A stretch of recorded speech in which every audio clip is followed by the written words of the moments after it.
সামাজিক যোগাযোগ মাধ্যমে রহস্যের ধোঁয়াশা হঠাৎই আরো বাড়িয়ে দিয়েছেন বলিউডের জনপ্রিয় অভিনেত্রী অপু বিশ্বাস। টয়লেট দিবসের 4 দিন পর তা নিয়ে একটি পোস্ট করে নেট পাড়ায় আলোচনা সৃষ্টি করেছেন এই অভিনেত্রী। বিস্তারিত থাকছে ডেস্ক রিপোর্টে।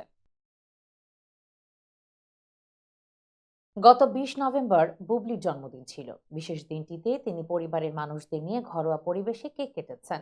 এদিকে বুবলির জন্মদিনের 3 দিন পর রোববার রাতে অপু বিশ্বাস ফেসবুকে লেখেন late post, happy toilet day 20 November. সঙ্গে একটি অট্টহাসির ইমোজিও জুড়ে দেন তিনি।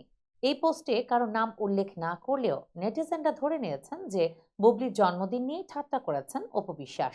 যদিও তার এই ফেসবুক আইডি ভেরিফাইড অ্যাকাউন্ট নয়, তবে ওপর এমন ইঙ্গিতমূলক পোস্ট ভালোভাবে নেননি বুবলির ভক্তরাও।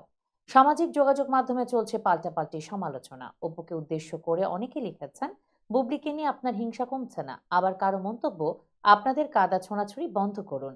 এর আগে 2022 সালেও বুবলির জন্মদিনে খোঁচা দিয়েছিলেন অপু বিশ্বাস। তখন বুবলি গণমাধ্যমে জানিয়েছিলেন, জন্মদিন উপলক্ষে শাকিব খানের কাছ থেকে ডায়মন্ডের নাকফুল উপহার পেয়েছেন তিনি।